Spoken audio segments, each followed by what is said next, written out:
క్రీస్తు సంఘము నిజమైన సంఘము పరలోకానికి ఇది ఏ మార్గము. అలాగే చేరు వచ్చినటువంటి మీ అందరికీ కూడా ప్రభుత్వంలో వందనాలు తెలియజేస్తున్నాను. దేవుడు మనల్ని గతించినటువంటి దినములన్నీ కూడా కాపాడి మరొక పరిశుద్ధ దినమందు దేవుడు మనల్ని నడిపించినటువంటి విధానాన్ని బట్టి దేవుడికి కృతజ్ఞతలు తెలియజేస్తున్నారు. క్రైస్తవులు ఏమై ఉన్నారు అనేటువంటి అంశంలో చివరి భాగంలోకి మనం వచ్చేసాము. ఇందులో పోయిన వారము మనం ధ్యానించినట్టుగా శరీరమును ప్రేమించని వారై ఉన్నారు అనే విషయాన్ని గమనించాము. శరీరాన్ని ప్రేమించని వారు క్రైస్తవులు ఏమై ఉన్నారంటే తమ శరీరంలో ప్రేమించని వారై ఉన్నారు.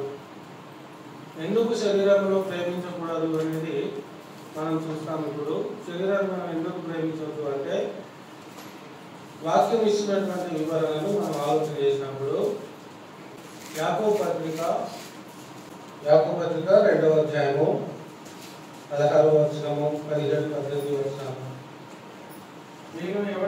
మీలో ఎవడైనాను శరీరమునకు కావలసిన వాటిని ఇయ్యక సమాధానంగా వెళ్ళుడి, చలి కాచుకొనుడి, తృప్తి పొందుడని చెప్పిన ఎడల ఏమి ప్రయోజనము? అలాగే విశ్వాసము క్రియలు లేనిదైతే అది ఒంటిగా ఉండి మృతమైనదగును. అయితే ఒకడు నీకు విశ్వాసం ఉన్నది, నాకు క్రియలున్నవి, క్రియలు లేకుండా నీ విశ్వాసము నాకు కనుపరచుము. నేను నా క్రియల చేత నా విశ్వాసము నీకు కనుపరుచునని చెప్పును. దేవుడు ఒక్కడే అని నీవు నమ్ముచున్నావు. దేవుడు ఒక్కడే అని నీవు నమ్ముచున్నావు. అలా నమ్ముట మంచిదే. దయ్యములను నమ్మి వణుకుచున్నవి వ్యర్థుడా. క్రియలు లేని విశ్వాసము నిష్ఫలమైనదని తెలుసుకుని కోరుచున్నావా?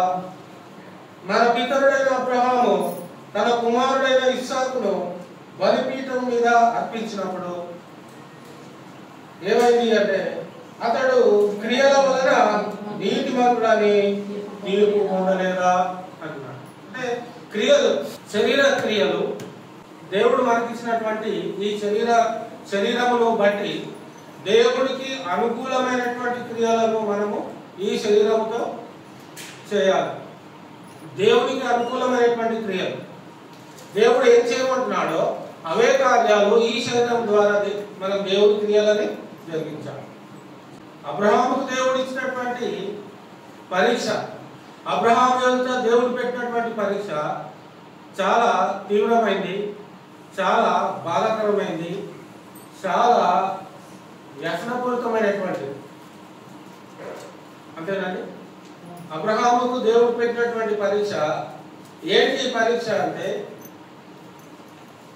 వ్యక్తిగతంగా అతడు ఎంత నలిగిపోతాడో, వ్యక్తిగతంగా అతడు ఎంత కృంగిపోతాడో, వ్యక్తిగతంగా తన శరీరాన్ని బట్టి, తన శరీరానికి ఉన్నటువంటి ఆ వయస్సును బట్టి, ఇంకా కొన్ని రోజులైతే, ఇంకా కొంతకాలం అయితే ఈ లోకాన్ని విడిచిపెట్టవలసి ఉంది కాబట్టి దాని తర్వాత అబ్రహాము తర్వాత తన ధర్మం అంటూ ఒకటి ఉండాలి అనేటువంటి ఆలోచన, అవగాహన ఏమాత్రం కూడా పెట్టుకోని వాడుగా అబ్రహాము బ్రతికాడు. నేను చనిపోయిన తర్వాత కూడా నా తరము అనేది ఒకటి ఉంటుంది అనేటువంటి అవగాహన అబ్రహాముకి లేదు.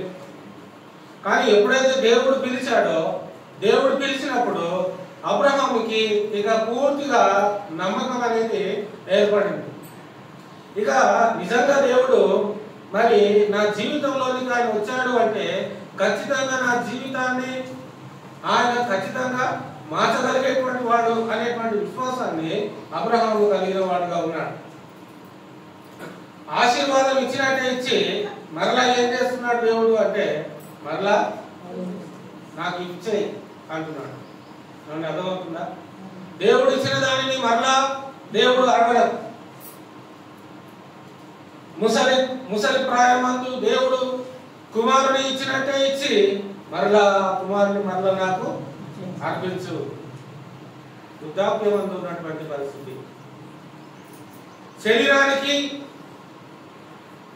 శరీరానికి సంబంధించినంత వరకు అబ్రహాముకి ఇది చాలా కఠినమైనటువంటి పరీక్ష. చాలా కఠినమైనటువంటి పరీక్ష.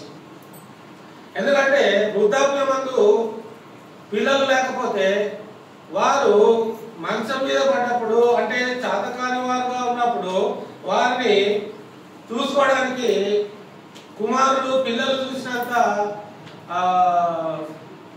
ప్రేమగా బయట వాళ్ళు చూసుకోరు కదా, అంతేనండి. కడుపులో పుట్టినటువంటి పిల్లలు చూసుకున్నంత ప్రేమగా బయట వాళ్ళు చూసుకోరు. వాళ్ళకు డబ్బిచ్చినా జీతం ఇచ్చినా కూడా అంతగా చూడలేదు కదా.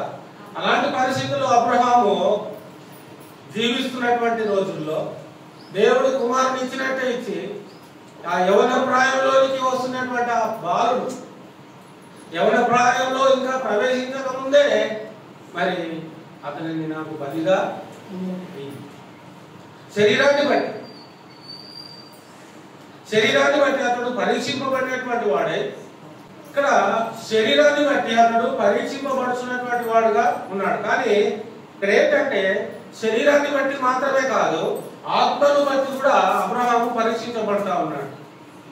అంటే దేవుని యొక్క కార్యక్రమాన్ని జరిగించేటువంటి విషయంలో తను బాధింపబడుతున్నప్పటికీ కూడా, తను నలగొట్టబడుతున్నప్పటికీ కూడా, తను ఆవేదన పడుతున్నప్పటికీ కూడా దేవుడు అడిగింది నేను ఇవ్వాలి, దేవుడు అడిగింది నేను దేవుని సన్నిధిలో పెట్టాలి, సమర్పించాలి అనేటువంటి భావన అబ్రహాము ఖచ్చితంగా కలిగి ఉన్నట్టుగా కనబడతా ఉంది.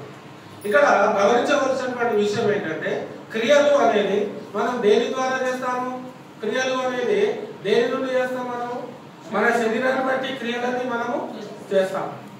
అబ్రహాము యొక్క వృద్ధాప్యమందు తన శరీరాన్ని బట్టి తను దేవుని క్రియలను జరిగించడానికి తను బాధపడుతున్నా పర్వాలేదు, కానీ దేవుడు మాత్రము సంతోషించాలి. ఆలోచన దేవుని యొక్క చిత్తాన్ని నెరవేర్చేటువంటి విషయంలో అబ్రహాము అలిగిపోతున్నా కూడా దేవుడు సంతోషపడాలి అనేటువంటి ఆలోచన అబ్రహాము కలిగి ఉన్నట్టుగా మనం కనబడతా ఉంటాం.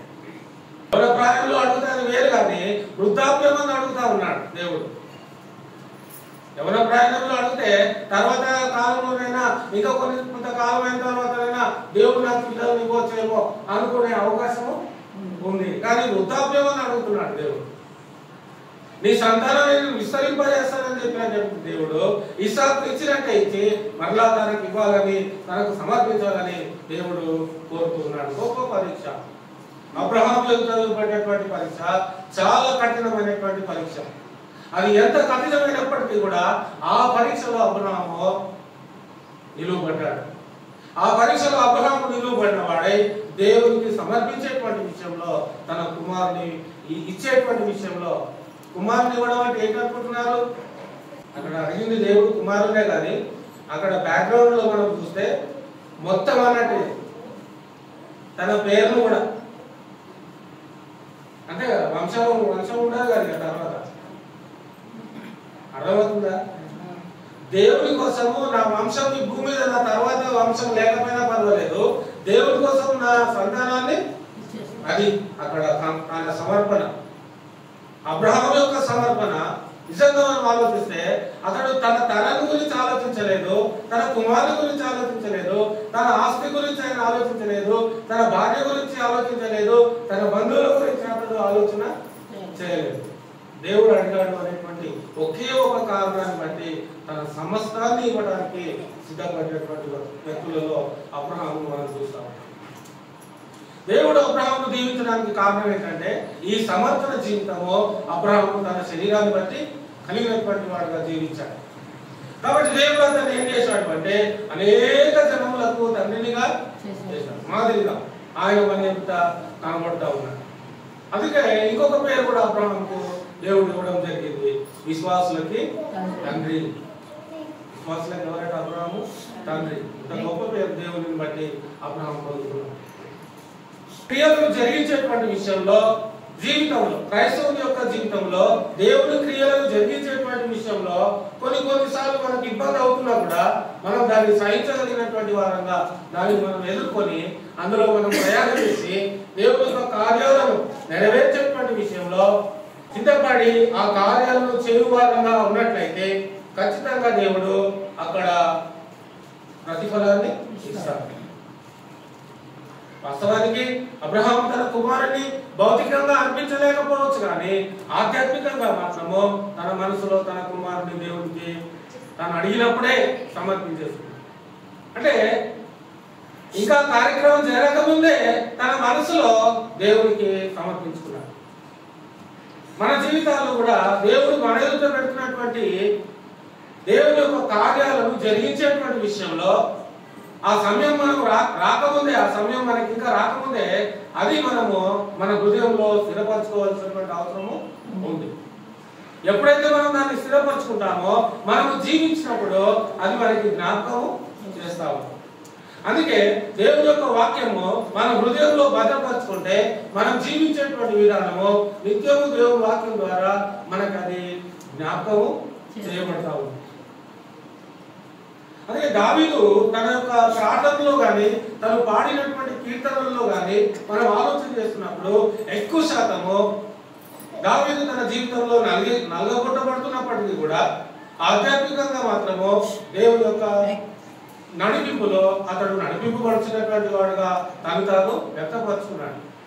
దేవా, నేను గడంధకారపు లోయలో వెళ్ళినా కూడా నీవు నీ దుడ్డుకారణను ఆదరించును అనేటువంటి మాటలు ఆయన మాట్లాడుతూ ఉంటాడు. అంటే శరీర సంబంధంగా అతడు నష్టపోతున్నా కూడా ఆత్మ సంబంధంగా దేవుడు అతనికి ఎప్పుడు తోడుగానే ఉన్నాడు. 23వ కీర్తనలో చాలా అద్భుతమైనటువంటి మాటలను దావీదు గారు మాట్లాడుతూ ఉంటాడు. అద్భుతమైనటువంటి మాట. యెహోవా నా కాపరి, నాకు లేమి కలగదు. పచ్చిక గల చోట్ల ఆయన నన్ను కరుణ చేస్తున్నాడు. శాంతికరమైన జలముల యొక్క ఆయన నన్ను నడిపించుచున్నాడు. ఇంకా నా ప్రాణములకు ఆయన సేద. సేద అనేది ప్రతి ప్రాణానికి అవసరం. ప్రతి ప్రాణానికి ఏమవసరం అండి? సేద. అంటే నెమ్మదికి సంబంధించినటువంటి విషయం, సంతోషానికి సంబంధించినటువంటి విషయం, తప్పింపబడుతున్నటువంటి విషయం, ఆదరించబడుతున్నటువంటి విషయం, దేవుని చేత నడిపింపబడుతున్నటువంటి విషయం, నష్టాల్లో, కష్టాల్లో, బాధల్లో, ఇబ్బందుల్లో దేవుని ద్వారా మనం ఆదరించబడాలి అంటే మనం బ్రతుకున్నప్పుడే దేవుని వెంబడించే వారంగా మనము జీవించవలసినటువంటి అవసరము ఉంది. మనం బ్రతుకున్నప్పుడే దేవుని యొక్క నామాన్ని కీర్తించేటువంటి వారంగా మనం బ్రతకవలసినటువంటి అవసరము ఉంది. మనకు నష్టం అవుతున్నా కూడా, మనకు కీడు అవుతున్నా కూడా, ఈ శరీరము నలిగిపోతున్నా కూడా దేవుని స్తుతించేటువంటి విషయంలో మాత్రము ఏ మాత్రం వెనుకజ వేయని వారంగా మనం. అదే పని ఎవరెవరు చేశారు అంటే అబ్రహాము చేశాడు, దరిద్రుడైనటువంటి లాజరు చేశాడు, యోబు గారు కూడా చేశారు. అంటే శరీరం ఒకవైపు నలిగిపోతున్నా, శరీరం సహకరించకపోయినా దేవుని చిత్తాన్ని నెరవేర్చేటువంటి విషయంలో మాత్రము చాలా సీరియస్ గా తీసుకున్నారు. చాలా సీరియస్ గా అంటే తీవ్రంగా బలమైనటువంటి కారణం ఏంటి అంటే దేవుడు నాతో మాట్లాడుతున్నాడు, దేవుడు నన్ను కోరుకుంటున్నాడు, దేవుడు నన్ను ఇలాగ జీవించమంటున్నాడు, దేవుడు నన్ను ఇలాగ నడవమంటున్నాడు, ఈ కార్యాలను చేయమంటున్నాడు, కాబట్టి నేను ఈ కార్యాలను చేస్తాను. ఇది నాకు నష్టం వచ్చినా, ఇది నాకు నొప్పి వచ్చినా, ఇది నాకు బాధ అయినా, ఇది నాకు శ్రమ అయినా, ఇది నాకు హింస అయినా, ఇది నాకు రోగమైనా, ఇది నాకు ఏడుపైనా, దానిని మనం ఏం చేయాలి? శరీరాన్ని బట్టి మనం నలిగిపోతున్నా పర్వాలేదు, కానీ దేవుడు మాత్రము మన శరీరమును బట్టి దేవుడు ఏం చేయబడాలి? గణపరచబడాలి. అంటే మనం నలగొట్టబడాలి.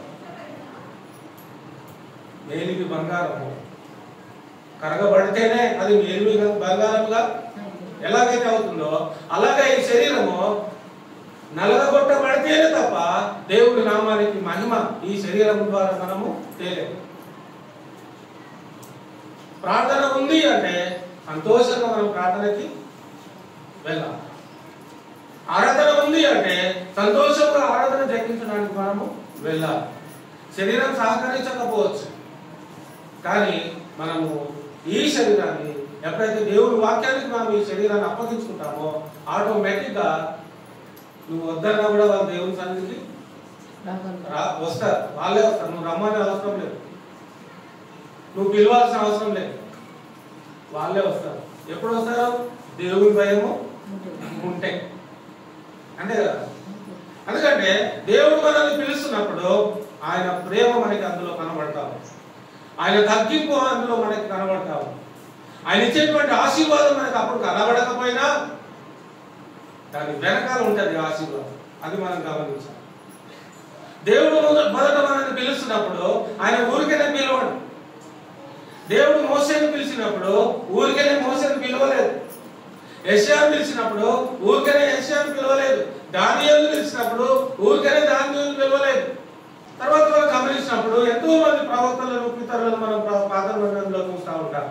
అబ్రహాము దేవుడు పిలిచినప్పుడు ఊరికనే పిలవలేదు. ఎందుకు పిలిచాడు అబ్రహామును దేవుడు అంటే దేవునికి తెలుసు అబ్రహాము దేవుని మాటని నమ్ముతాడు. అబ్రహాం విషయంలో దేవుడు తెలుసు. ఏం తెలుసు? అబ్రహాము నేను పిలిస్తే ఖచ్చితంగా నా పిలుపుకి అబ్రహాము లోపడతాడు. కానీ జీవితంలో అబ్రహాం ఎదుర్కొంటున్నటువంటి సమస్యలు, అతడు ధనవంతుడైనప్పటికీ కూడా అతని జీవితంలో కుటుంబ విషయంలో ఆర్థికంగా అతడు మంచి పొజిషన్లో ఉన్నప్పటికీ కూడా వ్యక్తిగతంగా కుటుంబ పరంగా మాత్రము అతడు చాలా కొరతలో ఉన్నట్టుగా మనం అబ్రహామును చూస్తూ ఉంటాం. లోక సంబంధమైనటువంటి కొరతలతో అతడు బాధింపబడుతూనే దేవుణ్ణి అంగీకరించేటువంటి విషయంలో అతడు శ్రద్ధ వహించిన వాడుగా మనం ఆయన చూస్తాం. మన జీవితంలో అనేక సందర్భాల్లో మనకి ఇబ్బందులు వస్తూ ఉంటాయి, కష్టాలు వస్తూ ఉంటాయి, శ్రమలు వస్తూ ఉంటాయి. వీటన్నిటిని కూడా మనం అధిగమిస్తూ అందులో మనం దేవుని వెతికే వారంగా బ్రతకాలి. అంటే ఎప్పుడైతే మనం దేవుని కనుగొంటామో అప్పుడు మనం అనుభవించేటువంటి కష్టాలన్నీ కూడా చాలా చిన్నవిగా కనబడతాయి, చాలా చిన్నవి. అందుకే దేవుని కోసం వాళ్ళు తమ యొక్క జీవితాలనే సమర్పించుకున్నారు.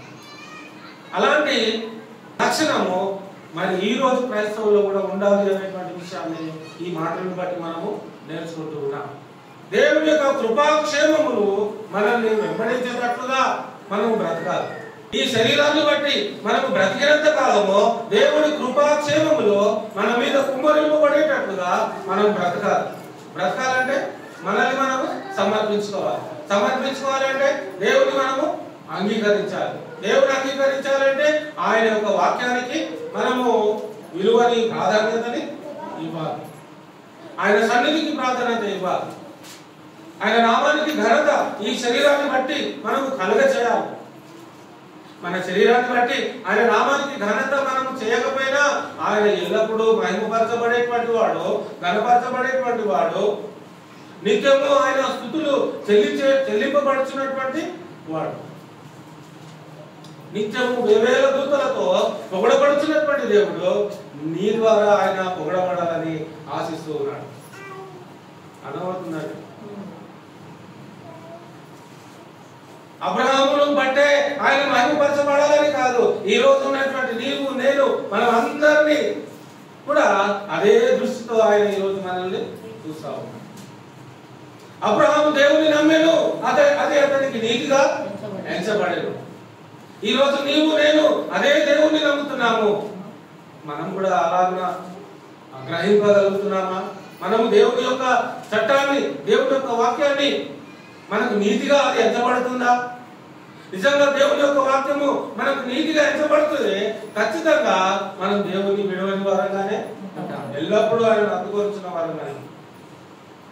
నువ్వు దేవుని విడిచిపెట్టయ్యా, ఏంది కష్టాలు, ఈ బాధలు, ఈ శ్రమలు అని యోగు భార్య వచ్చి అంటున్నప్పుడు ఏమంటాడు యోగు?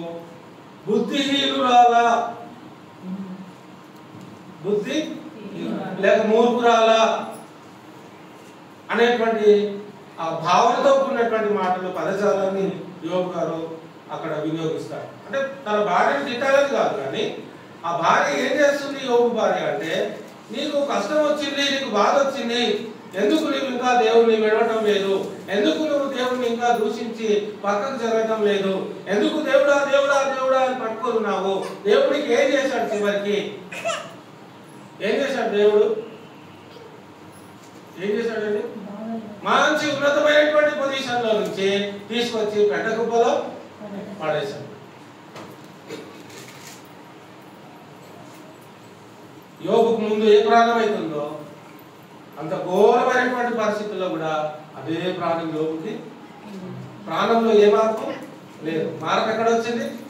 ఆస్తిలో వచ్చింది, శరీరానికి వచ్చింది. గమనించండి, గత కాలం యోబు ఎలా ఉన్నాడో, తను బలహీనంగా ఉన్నప్పుడు, నష్టాల్లో ఉన్నప్పుడు, కష్టాల్లో ఉన్నప్పుడు, బాధల్లో ఉన్నప్పుడు, శరీరం అంతా కుళ్ళిపోతున్నప్పుడు కూడా అదే పవనతో యోబు దేవుని సన్నిధిలో బ్రతికాడు.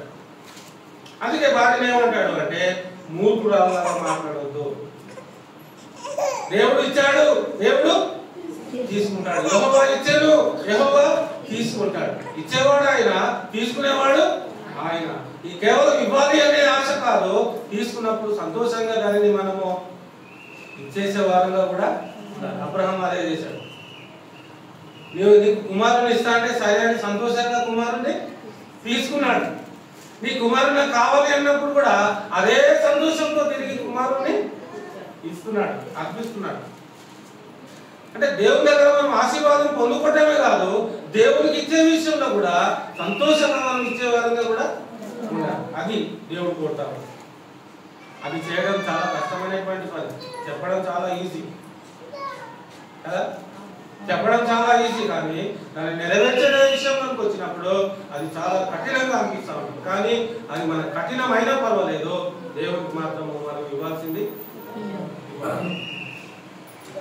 మొట్టమొదట మనం మన హృదయాన్ని కనుక దేవుడికి ఇచ్చిన వారంగా ఉంటే ఖచ్చితంగా దేవుడు చెప్పే ప్రతి పని కూడా మనము శిరస్సు వహించి సంతోషంగా మనం చేయడానికి ముందుకు వస్తూ ఉంటాం. 2 తిమోతి పత్రిక 4వ అధ్యాయం 7వ వచనం. ఇక్కడ గమనించండి, మంచి పోరాటము పోరాడి తిని నా పరుగు కడముట్టించి తిని విశ్వాసమును కాపాడుకుంటుని. ఒక క్రైస్తవునికి ఉండవలసినటువంటి ఉద్దేశము, ఆలోచన ఏమై ఉండాలి అన్నప్పుడు మంచి పోరాటము పోరాడేవాడుగా క్రైస్తవుడు జీవించాలి. పోరాటం అనేది ఎప్పుడు, ఎలా పోరాటము జరుగుతుంది? దేవుని వాక్య ప్రకారంగా నువ్వు ఎప్పుడైతే జీవించడం నువ్వు నేర్చుకుంటావో అప్పటి నుంచే నీకు పోరాటము స్టార్ట్. ఆ పోరాటము భార్య ద్వారా రావచ్చు, ఆ పోరాటము భర్త ద్వారా రావచ్చు, ఆ పోరాటము నీ కుమార్తె ద్వారా రావచ్చు, ఆ పోరాటము నీ తల్లి ద్వారా రావచ్చు, ఆ పోరాటము నీ సహోదరుడు ద్వారా రావచ్చు, నీ బంధువుల ద్వారా రావచ్చు, నీ రక్త సంబంధుల ద్వారా కూడా రావచ్చు. ఏంటి ఆ పోరాటం అంటే, నువ్వు చర్చికి వెళ్ళకరా అని తండ్రి కుమారుడితో అంటున్నాడు. ఒక భార్యతో భర్త అంటున్నాడు, నువ్వు చర్చికి వెళ్ళొద్దు. లేక భర్తతో భార్య అంటుంది, నువ్వు చర్చికి వెళ్ళొద్దు. ఒక తండ్రి తన పిల్లలు చెప్తున్నాడు, నువ్వు చర్చికి వెళ్ళొద్దు, ప్రభువుని నువ్వు ఆరాధించొద్దు. ఒక తల్లి తన కూతురుతో చెప్తానండి, బిడ్డ నువ్వు చర్చికి వెళ్ళదు. అక్కడ పోరాటం ఏం కనబడుతుంది ఇప్పుడు? సరే నా తల్లి మాటలు వినాలి కదా అని కుమారుడు గారి కుమార్తె గారి చర్చికి వెళ్ళకుండా ఉన్నాను. అప్పుడు ఆమె పోరాడుతున్నట. ఏమండి పోరాటం అంటే ఏంటి చెప్పండి?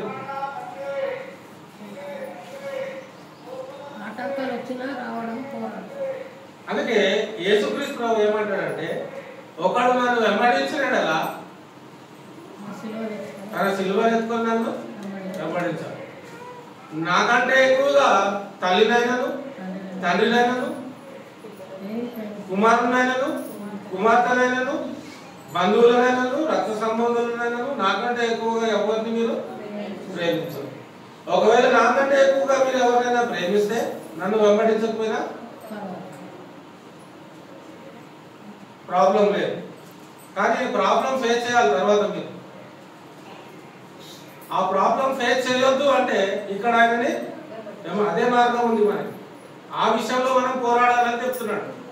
అంటే ఆయన వెంబడిస్తేనే మనము రాబోయేటువంటి దినాల్లో గొప్ప శ్రమని, గొప్ప హింసని, గొప్ప ప్రమాదాన్ని, భయంకరమైనటువంటి ప్రమాదాన్ని ఆయన వెంబడిస్తేనే తప్ప మనం తప్పించుకోలేము. ఈ భయంకరమైనటువంటి ప్రమాదం ఏంటి అంటే రెండవ మరణం. ఈ రెండవ మరణము అని చెప్పబడుతున్నటువంటి ఒక కార్యం ఏంటంటే అగ్నిగుండము. ఆ అగ్నిగుండంలో మనం ప్రవేశించకూడదు అంటే మనం ఖచ్చితంగా ఆయనని ఏం చేయాలి? ఆయనని మనం ప్రేమించాలి. ఎలా ప్రేమించాలి? ఎంత ప్రేమించాలి? నా భార్య కంటే ఎక్కువగా నేను నా దేవుణ్ణి ప్రేమించాలి. నా భర్త కంటే ఎక్కువగా నా దేవుణ్ణి ప్రేమించాలి. నా తండ్రి కంటే ఎక్కువగా, నా తల్లి కంటే ఎక్కువగా నా దేవుడిని నేను ప్రేమించాలి. నా కుమారుడి కంటే ఎక్కువగా, నా కుమార్తె కంటే ఎక్కువగా, నా తల్లిదండ్రుల కంటే ఎక్కువగా, నా సహోదరుల కంటే ఎక్కువగా, నా బంధువుల కంటే ఎక్కువగా, నా రక్త సంబంధుల కంటే ఎక్కువగా నేను ప్రేమించాలి. ఇంకోటి ఏమంటాడంటే నేను సమాధానం పంపవచ్చిందని తలంచకుడి. చాలా మంది దీన్ని యాంటీగా తీసుకుంటూ ఉంటారు. క్రైస్తవేతరులు దీన్ని ఏం తీసుకుంటారు అంటే వ్యతిరేకంగా తీసుకుంటూ ఉంటారు. చూసారా, మీ దేవుడు భూమి మీద అగ్నిని పంపడానికి వచ్చాడంట అంటున్నారు. విన్నారా?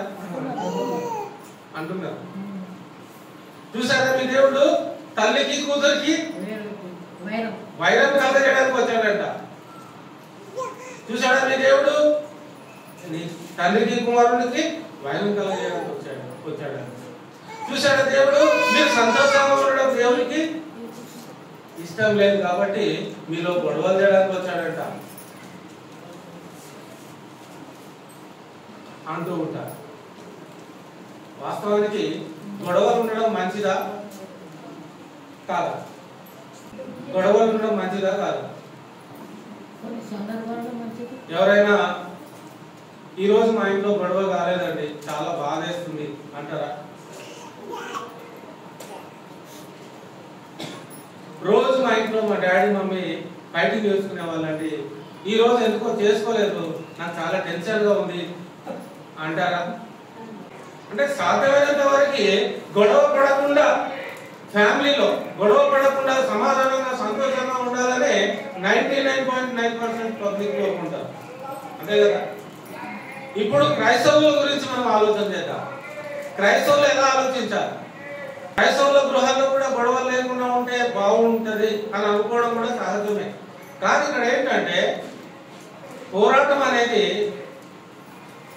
ఎలా ఉంటదంటే సమాధానంగా ఉంటే పోరాటం అనేది రాదు. ఇక్కడ పౌలు గారు చెప్పినటువంటి మాటలను తీవ్రంగా ఆలోచన చేస్తే తిమోతి పత్రిక 2వ తిమోతి పత్రిక 4వ అధ్యాయం 7వ వచనంలో తన జీవితకాలం అంటే ఎప్పుడైతే క్రీస్తునందుడు అంగీకరించాడో ఆ దమస్కు వెళ్ళేటువంటి మార్గంలో ఎప్పుడైతే క్రీస్తు అతన్ని ప్రత్యక్షమై దేవుని యొక్క పిలుపు కొరకు దేవుడు అతన్ని ఎప్పుడైతే పిలిచాడో అప్పటి నుంచి అతను ఎప్పుడైతే రక్షించబడ్డాడో అప్పటి నుంచి ఏమండి అప్పటి నుంచి ఆయనకు వ్యతిరేకతలే ఎదురయ్యాయి. ఏ ప్రాంతం అయినా ఏ పట్టణం అయినా అపోజినటువంటి పౌలుకి సహకరించేటువంటి వారు ఉన్నప్పటికీ కూడా వ్యతిరేకించేటువంటి వారు కూడా ఉన్నారు. అతన్ని ఆహ్వానించినటువంటి వారు ఉన్నారు, అతన్ని వెలివేసిన వారు కూడా ఉన్నారు ఒకే పట్టణంలో. ఇంకా చెప్పాలి అంటే ఒకే గృహంలో ఒకళ్ళు ఆహ్వానిస్తున్నారు, ఒకళ్ళేమో నిరాకరిస్తూ ఉన్నారు. అలాంటి సందర్భాలు కూడా పౌరు జీవితంలో ఉన్నాయి. నేను చెప్పాలనుకుంటున్నటువంటి విషయం ఏంటంటే అపోజినటువంటి పౌలు గారు మంచి పోరాటము పోరాడింది అని చెప్పుకుంటున్నాడు. అంటే అలా అతడు జీవించాడు కాబట్టి జీవించాడు కాబట్టి అలా బ్రతికాడు కాబట్టి చెప్పుకుంటున్నాడు. అలా బ్రతికాడు కాబట్టి చెప్పుకుంటున్నాడు. మనం బ్రతకకుండా చెప్పుకునే ఆప్షన్ మనకి లేదు. మనం కూడా బ్రతికి చెప్పుకోగలగాలి. అది కూడా ఎవరి దగ్గర చెప్తున్నాం అనేది గుర్తుంచుకొని చెప్పాలి. ఎవరి సన్నిధిలో చెప్తున్నాం అనేది గుర్తుంచుకొని చెప్పాలి. ఎందుకంటే మనం పుట్టినప్పటి నుంచి చచ్చేంత వరకు ప్రతి మూమెంట్ ఆడియో వీడియో అన్ని ఆయన గుప్పెట్లో ఉంటాయి. ఉంటాయి అని దృష్టిలో పెట్టుకొని చెప్పాలి. అందుకే పౌలు ఇక్కడ చెప్పే మాట చాలా బలంగా చెప్తున్నాడు. నా పోరాటము మంచి పోరాటము నేను పోరాడాను. ఇంతకు పోరాడింది దేనికోసమో? ఆస్తిపాస్తులు సంపాదించడానికి పోరాడింది. ఆస్తిపాస్తులు సంపాదించడానికి పోరాడా పౌలు గారు?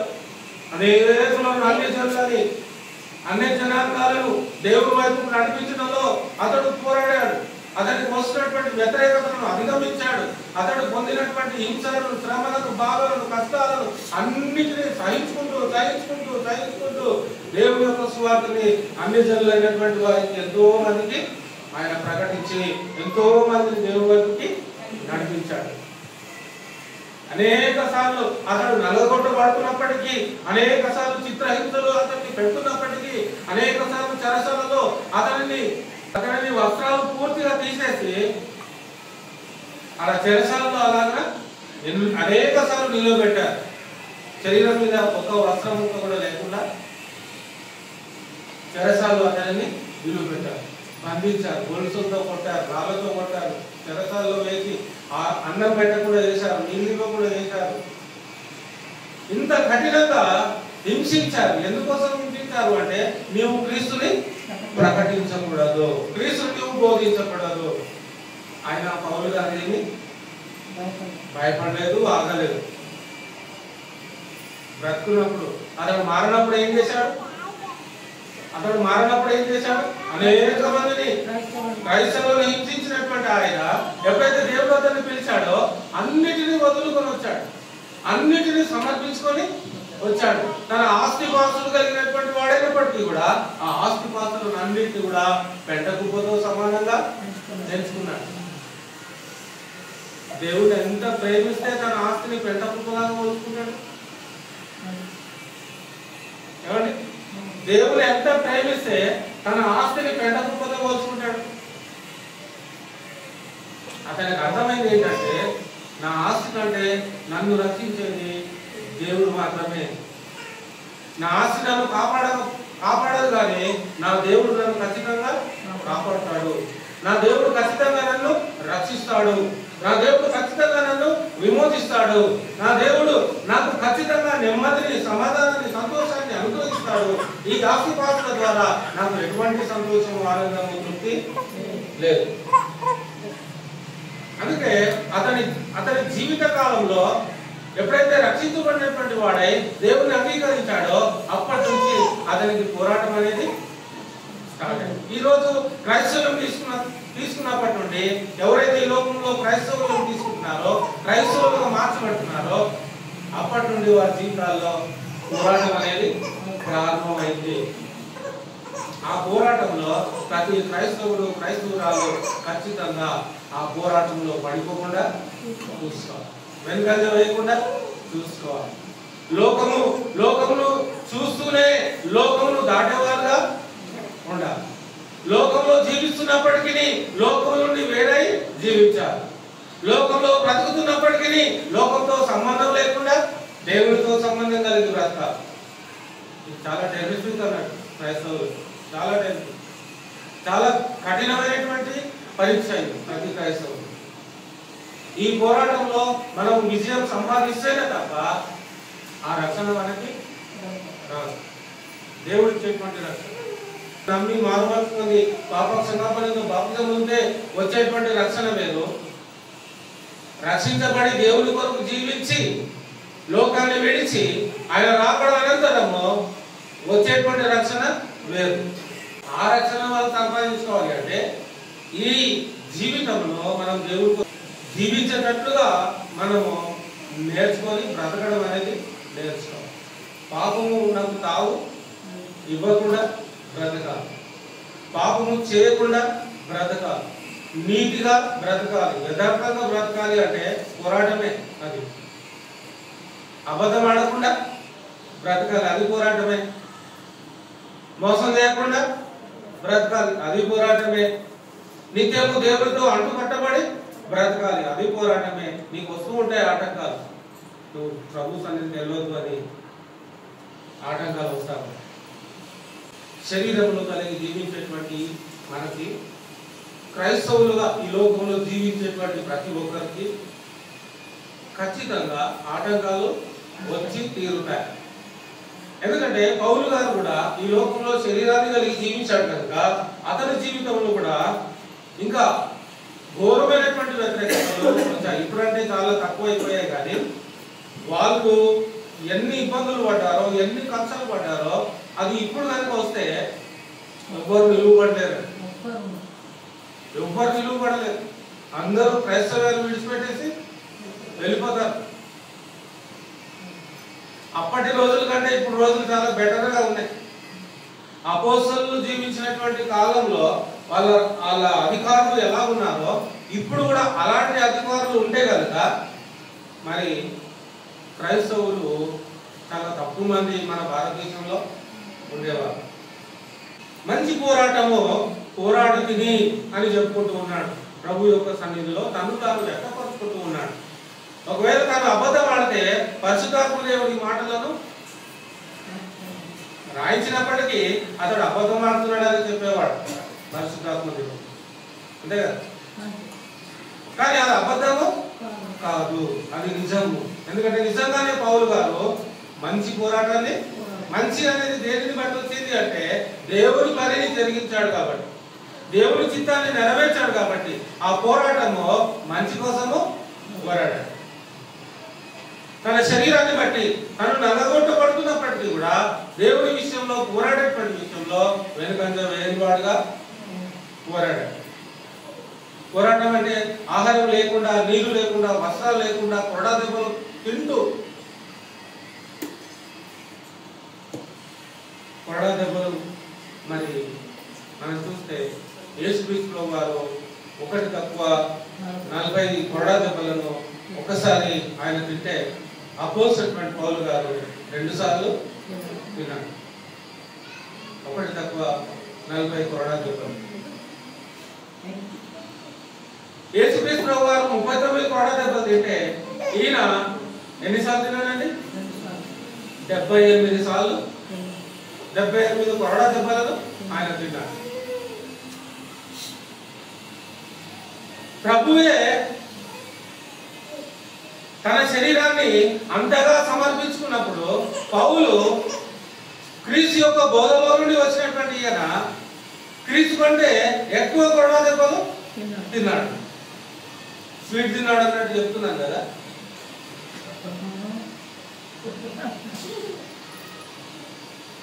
స్వీట్ కాదు, కోత, శరీరానికి కోత. రంభంతో కోసినట్టుగా ఒక్కొక్క కొరడా దెబ్బ శరీరాన్ని రంభంతో కోసినట్టుగా ఉంటుంది. అంత మంట ఉంటుంది, అంత నొప్పి, గాయం ఉంటుంది. అంత భరించడానికి కూడా పౌలు వెనకంజ సంతోషంగా అతడు పోరాడే విషయంలో, ప్రభు కోసము తన యొక్క ప్రాణాన్ని సమర్పించుకునేటువంటి విషయంలో మరి ఎంతగానో ఆయన పోరాటాన్ని పోరాడాడు. అబద్ధాన్ని తెచ్చేటువంటి అబద్ధ బోధకులను కూడా ఆయన ఖండించాడు.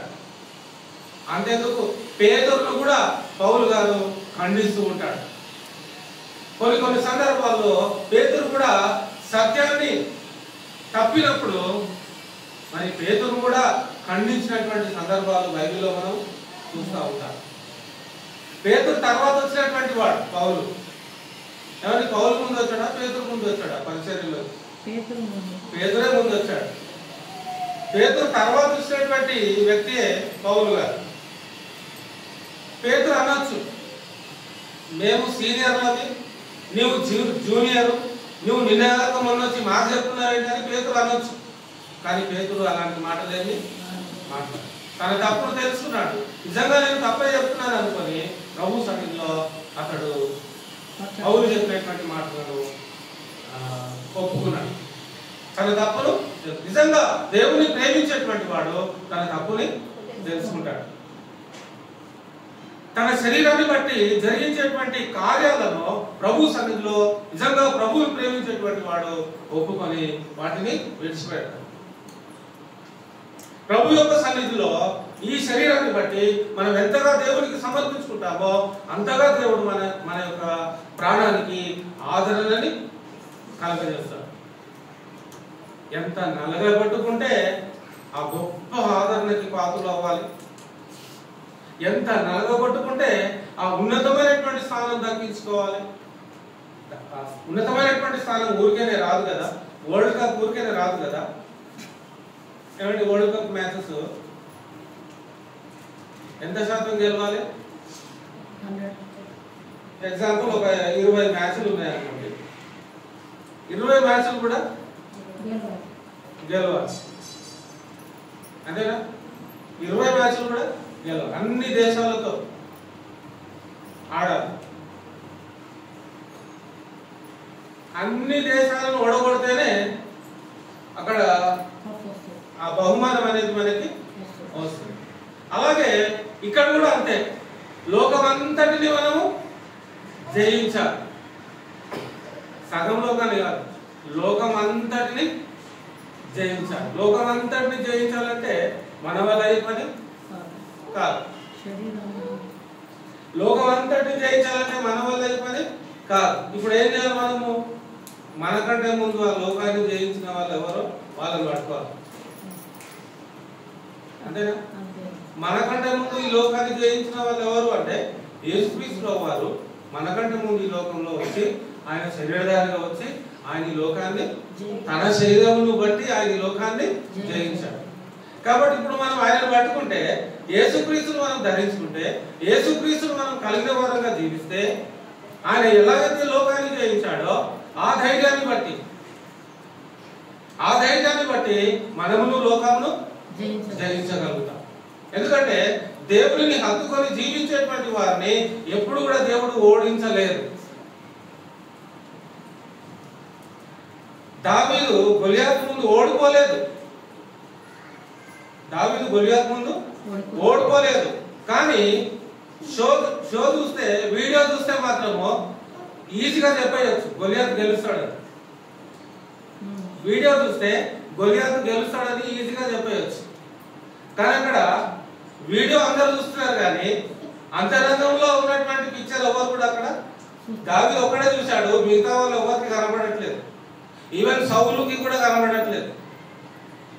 దేవుని యొక్క కెపాసిటీ ఎంత ఉంది, దేవుడు ఎంత శక్తి కలిగిన వాడు, దేవుడు ఇక్కడ ఏం గొప్ప కార్యం చేయబోతున్నాడు అనేటువంటి విషయము ఒక దావీదుకు ఒక్కడికే తెలుసు, కానీ సౌలు కూడా కనిపెట్టలేకపోయాడు.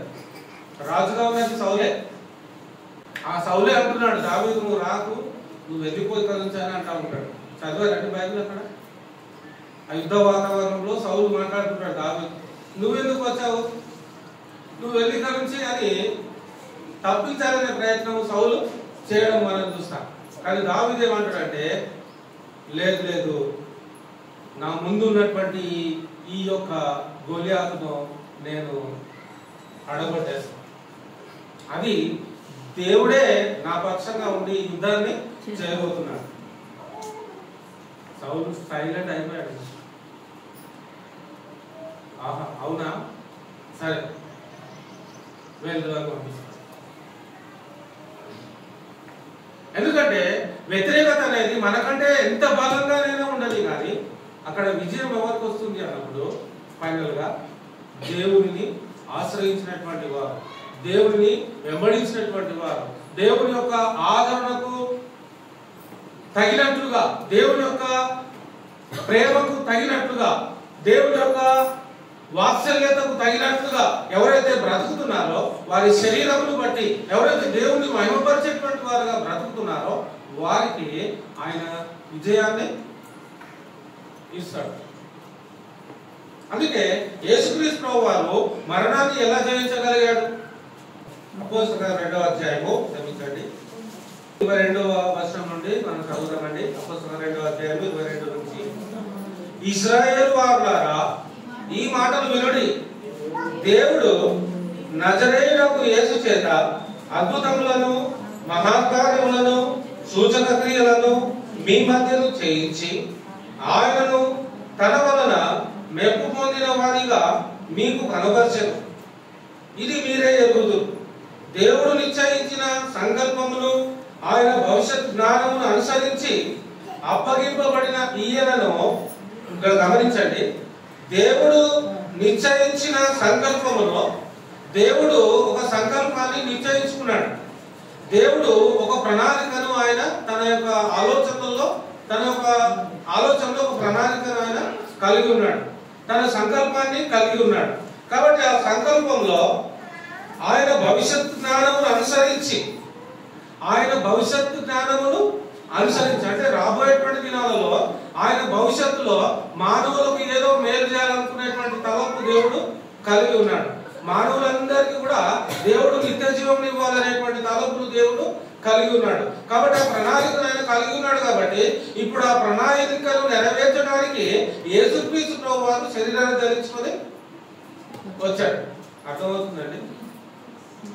దేవుని ప్రణాళికను నెరవేర్చడానికి యేసుక్రీస్తు ప్రభువారు శరీరాన్ని ధరించుకొని వచ్చాడు, తగ్గించుకొని వచ్చాడు. ఆయన శరీరాన్ని ధరించుకోకుండా వస్తే మాత్రము మనకి పాపక్షమాపణ లేదు, మనకి రక్షణ లేదు.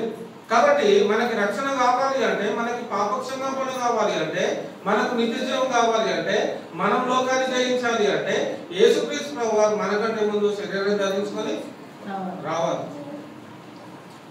కాబట్టి ఇక్కడ ఏమైతుంది అంటే, పేతురు యొక్క ప్రసంగంలో క్రీస్తు యొక్క రాకడకు సంబంధించినటువంటి మర్మాన్ని పేతురు గారు ఇక్కడ తెలియజేస్తూ ఉన్నాడు. ఏంటి ఆ మర్మము అంటే, దేవుడు నిశ్చయించిన సంకల్పములో ఆయన భవిష్యత్ జ్ఞానమును అనుసరించి, ఆ భవిష్యత్ జ్ఞానమును అనుసరించి అంటే ఆ జ్ఞానంలో మనం అందరం రావాలని, ఆ సంకల్పంలో మనం అందరం రావాలని, ఆ ఆచరణలో మనం అందరం నిలువబడాలని ఏమైంది? ఈయనను అప్పగింపబడిన ఈయనను మీరు దుష్టుల చేత సిలువ వేయించి చంపితే, అంటే దేవుని యొక్క సంకల్పాన్ని నెరవేర్చడానికి వచ్చినటువంటి యేసుక్రీస్తు శరీరాన్ని బట్టి శరీరధారిగా వచ్చినటువంటి యేసుక్రీస్తును ఏం చేశారు? మీరు దుష్టుల చేత సిలువ వేయించి చంపితే, దుష్టుల చేత అన్యాయంగా ఆయనని సిలువ వేసి చంపారు. ఒకవేళ యేసుక్రీస్తు తప్పు చేసి మరణిస్తే తిరిగి లేచేవాడు కాదు. అంతేనా? ఎందుకంటే పాపము చేస్తే ఏమవుతారన్నది వాక్యము, ఆజ్ఞాతిక్రమము పాపము, పాపము పరిపక్వమై మరణమును కలుగును. పాపానికి చివరి ప్రతిఫలం ఏంటంటే మరణం. కాబట్టి ఇప్పుడు యేసుక్రీస్తు శరీరధారిగా వచ్చాడు కదా, యేసుక్రీస్తు శరీరధారిగా వచ్చిన 33.5 సంవత్సర కాలంలో ఆయన ఏ పాపము చేయలేదు. బలమైనటువంటి కారణం ఉంది. యేసుక్రీస్తు వారు లోకాన్ని జయించడానికి బలమైనటువంటి కారణం ఏంటంటే ఆయన పాపము చేయలేదు, ఆయన నిర్దోషి. ఆయనలో పాపం ఉన్నదని ఎవడు ఆయనను నిరూపించలేకపోయాడు భూమి మీద. ఆయన కూడా సవాల్ వేశాడు, నాలో పాపం ఉన్నదని మీలో ఎవడైనా స్థాపించగలడా అని సవాల్ వేశాడు. అప్పుడు ఏ ఒక్కడు కూడా ఆయనలో పాపాన్ని చూపెట్టాడు. సిలువ వేయాలంటే కూడా వాళ్ళకి తల ప్రాణం తోకకొచ్చింది. యేసుక్రీస్తు ప్రభువారిని సిలువ వేయాలంటే వాళ్ళకి ఏం చేయాలి, ఏం చేస్తే ఈయన మీద నింద మోపబడుతుంది అనేటువంటి ఆలోచన చేసి చివరికి ఒక బలమైనటువంటి కారణాన్ని పట్టుకున్నారు. ఏంటా కారణము? దేవదూషణ చేస్తున్నాడు అనే మాట తీసుకొచ్చారు. ఏంటి దేవదూషణ అంటే, ఇతడు మనుషుడై ఉండి దేవుడు అని చెప్పుకుంటున్నాడు అనేటువంటి మాటను తీసుకొని వచ్చారు. వాస్తవానికి పాదమంగళ కాలంలో దేవుడు మోసేకు చెప్పినప్పుడు, అబ్రహాముకు చెప్పినప్పుడు, ఇతరులకి ప్రవక్తలకు ఆయన చెప్పుకుంటూ వచ్చాడు, దేవుడు ఒక్కడే, నేను తప్ప వేరొక దేవుడు నీకు లేడు, ఉండకూడదు. మోసేకు దేవుడు కూడా సీనాయి కొండ మీద చెప్తాడు, నేను తప్ప వేరొక దేవుడు నీకు ఉండకూడదు. దేవుడు ఒక్కడే అనేటువంటి మాటకి సరైనటువంటి అర్థం ఏంటంటే, ఒక్కడు అంటే ఒకే వ్యక్తి కాదు, దేవుడు అనేటువంటి పదము వ్యక్తికి సంబంధించినటువంటి పదము కాదు. కాబట్టి దేవుడు అనేటువంటి పదం వచ్చినప్పుడు అందులో ముగ్గురు వ్యక్తులు కనబడతా ఉన్నారు. బైబిల్ మనకి ఇస్తున్నటువంటి వివరణ ఏంటంటే, దేవుడు అన్నప్పుడు ఆ దేవుని యొక్క స్థానంలో తండ్రి కనబడతా ఉన్నాడు, కుమారుడు కనబడతా ఉన్నాడు, పరిశుద్ధాత్మ దేవుడు కనబడుతూ ఉన్నాడు. దేవుడు అనేటువంటి పదము ఏకవచనము కాదు, అంటే అది ఒక్కరిని సూచించే పదము కానే కాదు, అది బహువచనము అనేది తెలుసుకోలేకపోయారు ఆనాడు ఉన్నటువంటి ఇశ్రాయేలు. దేవుడు అంటే పరలోకమందు దేవుడు తండ్రి మాత్రమే దేవుడు. ఇక్కడ కళ్ళ ముందు కనిపిస్తున్నటువంటి శరీరధారిగా కనబడుతున్నటువంటి ఈయన దేవుడు కాదు. పరలోకమందు ఈయన ఉన్నాడు దేవుడు, భూలోకమందు ఈయన రాడు అనేటువంటి భావనతో వాళ్ళకి బలమైనటువంటి కారణం దొరికింది. ఇప్పుడు ఈయన రాకపోతే మనకి రక్షణ లేదు, ఇప్పుడు ఆయన నమ్మితేనే మనకి రక్షణ. ఆ రోజు యూదులు ఆయనను నిరాకరించారు, ఈ రోజు చాలా మంది క్రైస్తవులు ఆయనను నిరాకరిస్తున్నారు. ఎవరైతే ఆయనను అంగీకరిస్తున్నారో వారికి ఆయన నిత్య జీవాన్ని ఇస్తూ ఉన్నాడు. ఎవరైతే ఆయనను ధరించుకుంటున్నారో వారిని కూడా ఈ లోకాన్ని జయించినట్లుగా దేవుడు తన శక్తిని బలాన్ని వారికి వాక్యం ద్వారా ఇస్తూ ఉన్నాడు. ఆయన ఎలాగైతే లోకాన్ని జయించాడో అలాగే ఆయన వెంబడించినటువంటి వారిని కూడా దేవుడు లోకాన్ని జయించినట్లుగా వారిని నిలువబెట్టాడు. ఇంకా చూడండి, ఇక్కడ ఈ అపోస్తలుల 2వ అధ్యాయంలో 24వ వచనం, మరణము ఆయనను బంధించి ఉండుట అసాధ్యము. ఎందుకు అసాధ్యము? మరణం ఆయనను బంధించి ఉండుట అసాధ్యం. ఎందుకు అసాధ్యం?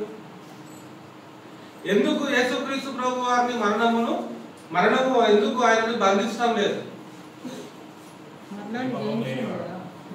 ఓకే, ఏ పాపము లేనివాడు ఒకటి. ఇంకొక కారణం ఏదైనా ఉందా?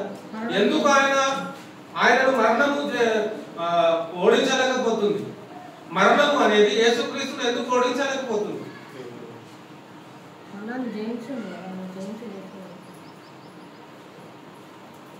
మరణము యేసుక్రీస్తుని ఎందుకు జయించలేకపోతుంది?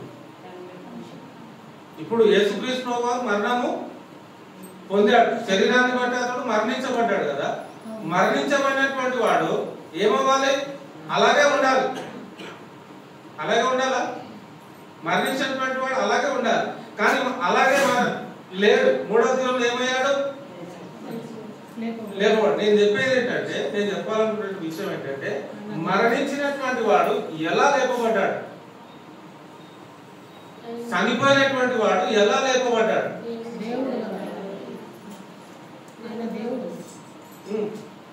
ఆయన దేవుడు.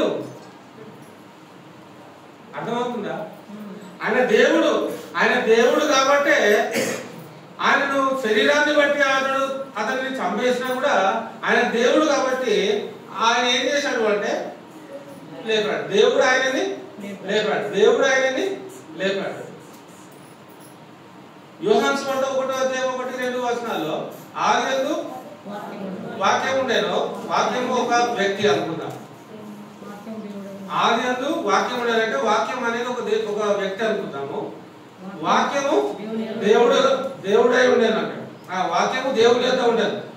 ఈ వ్యక్తిగా ఉన్నటువంటి వాక్యము దేవుని దగ్గర ఉంది, దేవుని దగ్గర ఉన్నాడు. వ్యక్తిగా ఉన్నటువంటి వాక్యము దేవుని దగ్గర ఉన్నాడు. తర్వాత వాక్యము దేవుడై ఉండేది. వాక్యము ఏ దేవుని దగ్గర అయితే ఉందో వాక్యము అదే దేవుడు అని చెప్తుంది.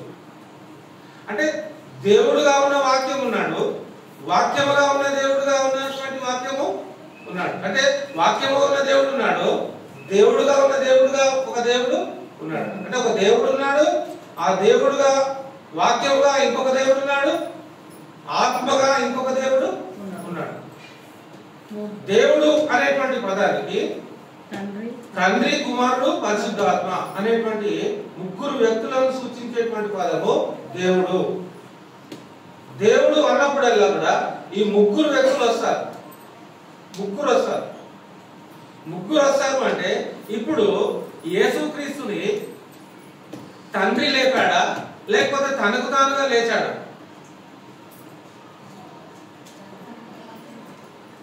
యేసుక్రీస్తు ప్రభు వారిని తండ్రి లేపాడా లేకపోతే తనకు తానుగా లేచాడా?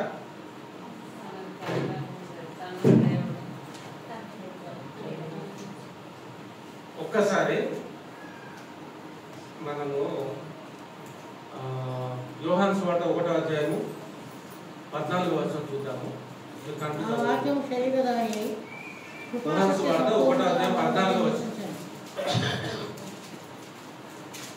యోహాను సువార్త 1వ అధ్యాయం 14వ వచనం ఏం చెప్తుంది అంటే, మన టాపిక్ ఏంటి? మన టాపిక్ ఏంటి?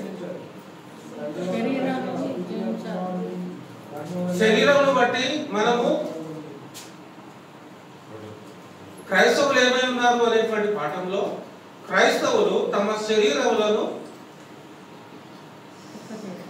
దేవుడి కొరకు సమర్పించుకునే వారే ఉన్నారు. క్రైస్తవులు తమ శరీరం ద్వారా దేవుడి కార్యాలను జరిగించేటువంటి వారే ఉన్నారు క్రైస్తవులు. ఎందుకంటే మనకంటే ముందు ఒక వ్యక్తి జీవించాడు. శరీరాన్ని బట్టి శరీరాన్ని కలిగిన వాడే దేవుని యొక్క చిత్తాన్ని నెరవేర్చడానికి మనకంటే ముందు క్రీస్తు అనబడేటువంటి ఆయన, దేవుని కుమారుడుగా వచ్చినటువంటి ఆయన ఈ శరీరాన్ని బట్టి ఆయన జీవించి శరీర ప్రకారంగా జీవించకుండా తండ్రి చిత్తాన్ని ఈ శరీరం ద్వారా ఆయన నెరవేర్చాడు. అందులో ఆయన ఏమయ్యాడంటే నలగొట్టబడ్డాడు. కాబట్టి ఇక్కడ గమనించవలసినటువంటి విషయం ఏంటంటే 14వ వచనంలో ఆ వాక్యము అంటే దేవుడై ఉన్నటువంటి వాక్యము, గమనించండి, దేవుడై ఉన్నటువంటి వాక్యము కృపా సత్య సంపూర్ణుడిగా, కంప్లీట్ గా క్రీస్తు సంపూర్ణుడిగా శరీరధారిగా మన మధ్యలో నివసించాడు. సంపూర్ణుడిగా ఏ వాక్యం అయితే దేవుడుగా దేవుని యొద్ద ఉన్నాడో, దేవుడి వాక్యంగా ఉన్నటువంటి ఈయన సంపూర్ణుడిగా శరీరధారిగా జీవించాడు. అంటే అన్నిటినీ ఆయన వదిలిపెట్టుకొని వచ్చాడు. ఎలా వచ్చాడు అంటే శరీరాన్ని కలిగిన వాడై వచ్చాడు, సంపూర్ణుడిగా వచ్చాడు. ఇప్పుడు యేసుక్రీస్తు నిజంగా ప్రాణం పెట్టాడు మన కోసం అంటే అవును పెట్టాడు. సంపూర్ణంగా పెట్టాడు అంటే సంపూర్ణంగా పెట్టాడు. కాబట్టి ఇప్పుడు అంత సమర్పించుకున్నాడు ఆయన మన కోసం. వాక్యముగా ఉన్నటువంటి ఆయన, దేవునిగా ఉన్నటువంటి ఆయన మన కోసం తన శరీరాన్ని సమర్పించుకున్నాడు, తన ప్రాణాన్ని కూడా పెట్టేశాడు. కాబట్టి ఇప్పుడు తండ్రి ఏం చేయాలి? తండ్రి ఎందుకు లేపాలి? చూద్దాం. ఇప్పుడు అపోస్తల కార్యాలకు వద్దాం. 2వ అధ్యాయం, అపోస్తల కార్యము 2వ అధ్యాయము 24వ వచనం. మరణము ఆయనను బంధించుట అసలు. ఇప్పుడు చెప్పండి, మరణం ఆయన ఎందుకు బంధించలేకపోయింది? ఎందుకంటే మరణం కూడా ఆయన చేసినటువంటి త్యాగము, ఆ పరిశుద్ధమైనటువంటి జీవితము, ఆ నిర్దోషమైనటువంటి జీవితము, ఆ యథార్థవంతమైనటువంటి జీవితము, పాపము లేనటువంటి జీవితము, నిరపరాధమైనటువంటి జీవితము ఆయన ఈ లోకంలో జీవించాడు. కాబట్టి మరణం ఆయనని బంధించలేకపోయింది. అర్థమవుతుందండి? మరణం ఆయనని బంధించలేకపోయింది. అంటే ఈయన ముందు మరణం కూడా చాలా చిన్నగా అయిపోయింది. అంటే మరణాన్ని జయించాలంటే మనం త్యాగం చేయాలి. మనం మరణాన్ని జయించాలంటే ఏం చేయాలి? త్యాగం చేయాలి. మనం సమర్పించుకుంటేనే మనం మరణాన్ని జయించలేము. సమర్పించుకోకుండా మరణాన్ని జయించలేము. మరణాన్ని జయించాలి అంటే నీకంటే చిన్నదిగా మరణం అవ్వాలి. నీకంటే చిన్నదిగా మరణం అవ్వాలి అంటే నువ్వు మరణం కంటే పెద్దవాడు అవ్వాలి. నువ్వు మరణం కంటే పెద్దవాడు అవ్వాలి అంటే నీవు క్రీస్తుని సొంత రక్షకుడిగా అంగీకరించాలి. ఎందుకంటే క్రీస్తు మరణాన్ని జయించినటువంటి వాడు. మనం కూడా మరణాన్ని జయించాలి అంటే మనం క్రీస్తుని అంగీకరించాలి. అందుకే యేసు ఏమంటాడంటే, ఎవడు నా యందు విశ్వాసం ఉంచునో, నా యందు విశ్వాసం ఉంచువాడు చనిపోయినను బ్రతుకును అంటాడు. ఆయన యందు విశ్వాసం ఉంచిన వాడు ఎందుకు బ్రతుకుతాడు? ఆయన బ్రతికాడు కదా. ఆయన బ్రతికాడు కాబట్టి ఆయన మీద విశ్వాసం ఉంచినటువంటి వారు బ్రతుకుతారు. ఎందుకు ఆయన మీద విశ్వాసం ఉంచిన వారు బ్రతుకుతారంటే ఆయన దేవుడు కాబట్టి, ఆయన దేవుడితో సమానమైనటువంటి వాడు. అంటే యూదులకి బలమైనటువంటి కారణం ఏం దొరుకుతుంది అంటే శరీరాన్ని బట్టి క్రీస్తు వాళ్ళకి కనబడుతున్నాడు, కానీ అంతరంగంలో ఆయన ఏమై ఉన్నాడు అనేది యూదులు గుర్తుపట్టలేకపోయారు.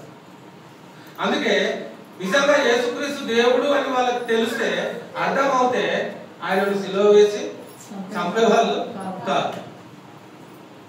ఆయన శరీర రూపంలో కనబడుతున్నాడు. అందుకే ఆయన ఏమన్నారంటే నువ్వు యోసేపు కుమారుడవు, నువ్వు మరియ కుమారుడవు అని అంటున్నారు. కానీ యోహాను ఏమన్నాడు? నేను నీళ్ళలో మీకు భాషం ఇచ్చున్నాను, నా వెనుక వచ్చుచున్నవాడు నాకంటే గొప్పవాడు, ఆయన అగ్నితోనూ ఆత్మతోనూ మీకు బాప్తిస్మాన్ని ఇస్తాడు, ఆయన చెప్పులు మోయడానికి కూడా నేను పాత్రుడని. యోహాను ఏ ఉద్దేశంతో అంటున్నాడు ఆ మాటలు? యేసుక్రీస్తు మనుషుడే కదా, ఒక మనిషి చెప్పులు ఇంకో మనిషి మోయలేడా? మోసే యోగ్యత లేదా? అంటే అందరు లాంటి మనిషి కాదు యేసుక్రీస్తు వారు.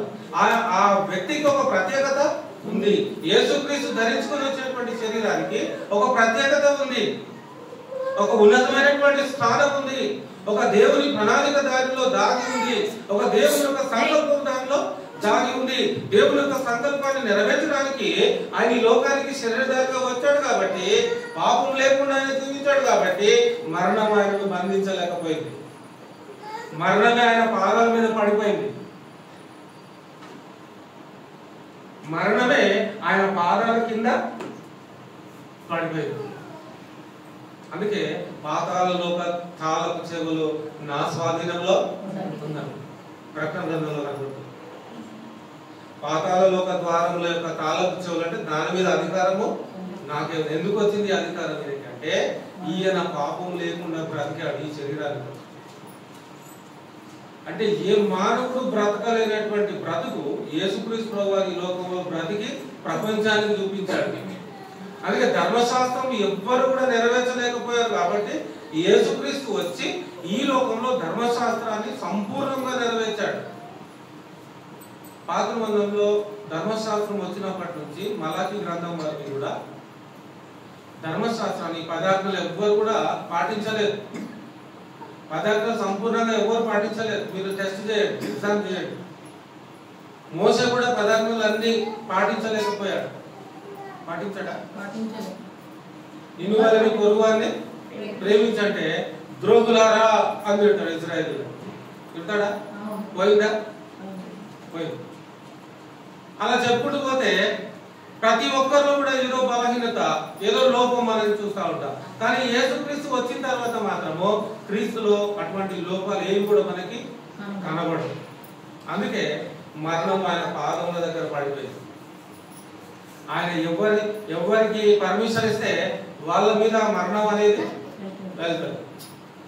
ఇప్పుడు అధికారం ఆయన దగ్గర ఉంది కాబట్టి అధికారం కలిగిన వారికి మనం లోబడితే మరణం మనల్ని చూసి కూడా పరిగెత్తుతుంది. ఇప్పుడు అధికారుల దగ్గర ఎక్కువ మంది ఉంటారా, పేద వాళ్ళ దగ్గర ఎక్కువ మంది ఉంటారా జనాలు? ఎందుకుంటారు? ఏమీ లేని వాళ్ళ దగ్గర ఎందుకుంటారు? బాగా ధనము అధికారం ఉన్నటువంటి వాళ్ళ దగ్గర ఎప్పుడు చూసినా కూడా హడావిడి గుంపుల సందడి చూస్తూ ఉంటాం కదా మనం. అదే సామాన్యమైనటువంటి వ్యక్తుల దగ్గర హడావిడి ఎందుకు ఉండదు చెప్పండి?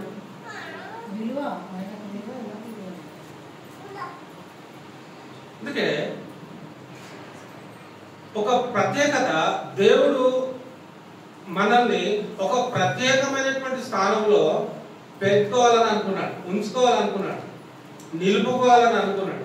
కాబట్టి ఆ ప్రత్యేకత స్థానాన్ని మనం సంపాదించుకోవాలి అంటే ఈ శరీరాన్ని బట్టి మనం ఆ యొక్క స్థానాన్ని కష్టపడి సంపాదించుకోవాలి, పోరాడి సంపాదించుకోవాలి. అందుకే పౌలు ఏమంటాడంటే నా పరుగు కడముట్టించి తిని, నేను జీవించినంత కాలము నాకు ఇవ్వబడినటువంటి జీవితమును నేను దేవుని కోసము కడవరకి, నేను నా జీవితాన్ని దేవుని కోసం కడవరకి నేను ఖర్చు పెట్టాను, కడవరకి నేను దేవుని కోసం బ్రతికాను అని చెప్పుకుంటూ ఉన్నాడు.